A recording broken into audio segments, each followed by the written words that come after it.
Hello साथियों, नमस्कार। Welcome to planet 4।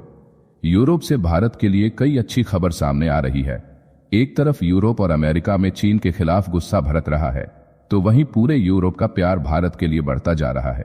यूरोपीय देश स्लोवाकिया ने भारत को संयुक्त राष्ट्र सुरक्षा परिषद में स्थायी सीट के लिए पूर्ण समर्थन दे दिया है।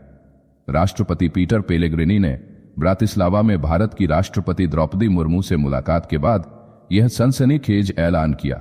यह मुलाकात दो देशों के बीच दोस्ती की नई मिसाल बन गई। पारंपरिक रोटी और नमक समारोह में मुर्मू का भव्य स्वागत हुआ। उन्होंने रोटी को नमक में डुबोकर खाया। यह दृश्य दोस्ती और सम्मान का प्रतीक बन गया। सुरक्षा परिषद में केवल 5 देशों के पास स्थायी सीट और वीटो की ताकत है। अब भारत इस विशेष क्लब में शामिल होने की दहलीज पर है। मुर्मू ने स्लोवाकिया का आभार जताया। उन्होंने कहा कि यूक्रेन युद्ध के दौरान भारतीय छात्रों की मदद को भारत कभी नहीं भूलेगा। दोनों देशों ने 2 समझौतों पर हस्ताक्षर किए। ये समझौते व्यापार और कूटनीति को नई ऊंचाइयों पर ले जाएंगे। वहीं दूसरी तरफ चीन ने कुछ ऐसा कांड किया है जिसके कारण यूरोप का भरोसा अब चीन के ऊपर से उठता जा रहा है। यूरोप को डर है कि अगर रूस ने यूरोप के खिलाफ युद्ध शुरू किया तो फिर चीन और उसके सैनिक रूस का साथ देंगे। यूक्रेन के राष्ट्रपति वोलोडिमिर जेलेंस्की ने विश्व मंच पर तहलका मचा दिया है।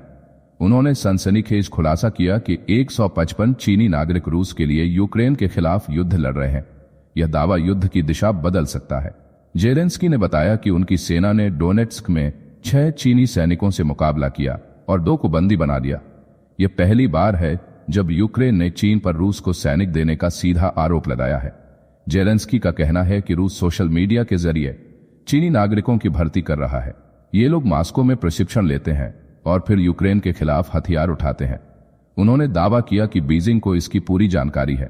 जेलेंस्की ने एक्स पर एक वीडियो भी जारी किया जिसमें पकड़े गए चीनी सैनिकों से पूछताछ दिख रही है। यह खुलासा वैश्विक कूटनीति में भूचाल ला सकता है। चीन ने इस आरोप को खारिज करते हुए जेलेंस्की को गैर जिम्मेदार बताया है। चीनी विदेश मंत्रालय के प्रवक्ता लिन जियान ने कहा कि चीन यूक्रेन संकट का हिस्सा नहीं है। उन्होंने दावा किया कि चीन शांति का समर्थक है और अपने नागरिकों को युद्ध से दूर रहने की सलाह देता है। लेकिन क्या यह सिर्फ सफाई है? क्या चीन चुपके से रूस का साथ दे रहा है? जेलेंस्की ने चेतावनी दी कि यह मुद्दा बेहद गंभीर है। उनके पास 155 चीनी सैनिकों के नाम और पासपोर्ट डेटा है।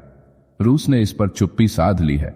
दुनिया जितना ज्यादा चीन के खिलाफ खड़ी होगी उतना ही फायदा भारत को मिलेगा। यह अब खुलकर सामने आ रहा है। अमेरिका और चीन के बीच टैरिफ युद्ध ने वैश्विक बाजार में तूफान मचा दिया है, लेकिन इस आंधी में भारत के लिए सुनहरा मौका चमक रहा है।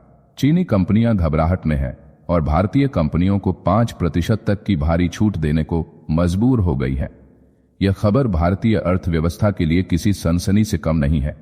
अमेरिकी राष्ट्रपति डोनाल्ड ट्रंप ने 2 अप्रैल को 100 देशों पर टैरिफ की मार झोंकी। चीन पर सबसे ज्यादा सख्ती दिखाई। पहले 104% टैरिफ लगाया गया, फिर 9 अप्रैल को इसे बढ़ाकर 125% कर दिया। चीन ने भी पलटवार किया और अमेरिकी सामानों पर 34 से 84% तक टैरिफ ठोक दिया। यह टकराव अब वैश्विक व्यापार को हिलाने लगा है। निवेशक डर के साए में है, लेकिन भारत इस संकट को अवसर में बदल रहा है। चीनी इलेक्ट्रॉनिक्स कंपनियां अब भारत की ओर दौड़ रही हैं। फ्रिज, टीवी और स्मार्टफोन के पार्ट्स बनाने वाली ये कंपनियां कीमतें घटाने को तैयार हैं। इकोनॉमिक टाइम्स की 10 अप्रैल की रिपोर्ट के मुताबिक भारत में इलेक्ट्रॉनिक्स के 3/4 हिस्से चीन से आते हैं। अब छूट के बाद भारतीय कंपनियों की बचत 2 से 3% तक बढ़ सकती है। ये छोटी सी राहत बाजार में बड़ी उछाल ला सकती है। कम कीमतों से ग्राहकों का बोझ हल्का होगा, डिमांड बढ़ेगी और भारतीय कंपनियां मुनाफे की नई ऊंचाइयों को छू सकती हैं। विशेषज्ञों का कहना है कि अमेरिका में चीनी सामानों की कीमतें आसमान छू रही हैं। वहां मांग घट रही है, इसीलिए चीनी कंपनियां भारत जैसे बाजारों में अपनी पकड़ मजबूत करने की जुगत में है। यह टैरिफ युद्ध विश्व व्यापार के लिए खतरे की घंटी है, लेकिन भारत के लिए यह किसी वरदान से कम नहीं। ट्रंप और चीन की इस जंग में भारत चतुराई से अपनी जगह बना रहा है। यह मौका भारत को वैश्विक आर्थिक महाशक्ति बनाने की राह पर तेजी से ले जा सकता है। क्या यह भारत की आर्थिक विजय का नया अध्याय है? यह कहानी अभी और रोमांचक मोड़ लेगी। इसके साथ ही जो दुनिया भर में ट्रेड वार शुरू हो रहा है उसका बड़ा फायदा भारत को मिलने जा रहा है, क्योंकि चीन से कोई सामान खरीदने को तैयार नहीं होगा, जिसके कारण चीन का मैन्युफैक्चरिंग घटेगा और भारतीय प्रोडक्ट्स की डिमांड अचानक दुनिया में बढ़ेगी। इसलिए भारत ने मैन्युफैक्चरिंग बढ़ाने के लिए तेल की जरूरत होगी। जिसे लेकर गुड न्यूज सामने आई है। वैश्विक तेल बाजार में हलचल मच गई है। गोल्डमैन सैक्स ने सनसनीखेज चेतावनी दी है कि कच्चे तेल की कीमतें $40 प्रति बैरल से भी नीचे जा सकती है। यह खबर भारत के लिए किसी जैकपॉट से कम नहीं है। जहां अमेरिका और चीन व्यापार युद्ध में उलझकर मंदी की आग में झुलस रहे हैं, वहीं भारत इस संकट को सुनहरे अवसर में बदलने जा रहा है। ट्रंप प्रशासन ने व्यापार युद्ध को और भड़का दिया है। चीन ने इसका तीखा जवाब दिया है।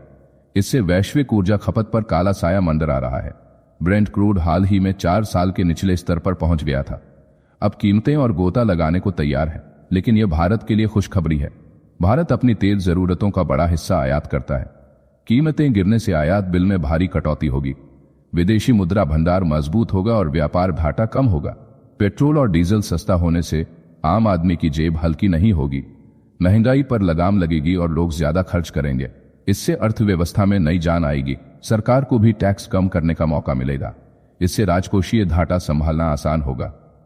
परिवहन, लॉजिस्टिक्स और पेट्रोकेमिकल उद्योगों की लागत घटेगी, उनका मुनाफा आसमान छुएगा। सस्ता तेल भारतीय रुपये को ताकत देगा और बाजार में उछाल आएगा। लेकिन यह सब तब तक फायदेमंद है जब तक मंदी की सुनामी ना आए। अगर मंदी ने अमेरिका और चीन को डुबो दिया तो भारत भी अछूता नहीं रहेगा। फिर भी भारत इस मौके को भुनाने को तैयार है। यह भारत की आर्थिक चमक का नया दौर हो सकता है। भारत के लिए एक और बड़ी खुशखबरी यूरोप से आई है, जो फ्रांस की तरफ से दी गई है। भारत की हवाई ताकत को नई उड़ान देने की तैयारी पूरी हो चुकी है। फ्रांस के साथ 110 राफेल जेट्स की मेगा डील ने विश्व मंच पर हलचल मचा दी है। यह सौदा सिर्फ हथियारों की खरीद नहीं है, यह भारत को आत्मनिर्भर और अजेय बनाने का मास्टर स्ट्रोक है। डसॉल्ट एविएशन ने DRL का 100% नियंत्रण लेकर मेक इन इंडिया को पंख दे दिए हैं। अब राफेल भारत की धरती पर बनेगा। यह खबर दुश्मनों के दिलों में खौफ पैदा कर रही है। भारतीय वायुसेना की ताकत अभी 31 स्क्वाड्रन की है, इसे 42 तक ले जाना है। 110 राफेल 6 से 7 नई स्क्वाड्रन देंगे। ये जेट उत्तरी, पश्चिमी और पूर्वी मोर्चों पर भारत को अजेय बना देंगे। चीन की J-20 और पाकिस्तान की JF-17 ब्लॉक 3 की हेकड़ी निकल जाएगी। बालाकोट में राफेल की गूंज दुनिया सुन चुकी है। अब यह ताकत और बढ़ने वाली है। यह डील सरकार से सरकार यानी G2G होगी। इसमें कोई बिचौलिया नहीं होगा। पारदर्शिता और तेज डिलीवरी इसकी खासियत है। डसॉल्ट ने वादा किया है कि हर महीने 2 राफेल भारत में बनाए जाएंगे। 5 साल में सारे जेट तैयार होंगे। DRL अब सिर्फ असेंबली प्लांट नहीं रहेगा, यह राफेल के पार्ट सर्विसिंग और अपग्रेडिंग का वैश्विक केंद्र बनेगा। हजारों नौकरियां पैदा होंगी। भारतीय कंपनियां फ्रेंच तकनीक से जुड़ेंगी। अफ्रीका और एशिया को पार्ट्स निर्यात होंगे। लेकिन रक्षा मंत्रालय सतर्क है। डसॉल्ट से 70-5% स्थानीय सोर्सिंग की मांग है। क्या कंपनी इसे पूरा कर पाएगी? कुछ विशेषज्ञों को शक है कि DRL फ्रांस की किट पर निर्भर न रह जाए।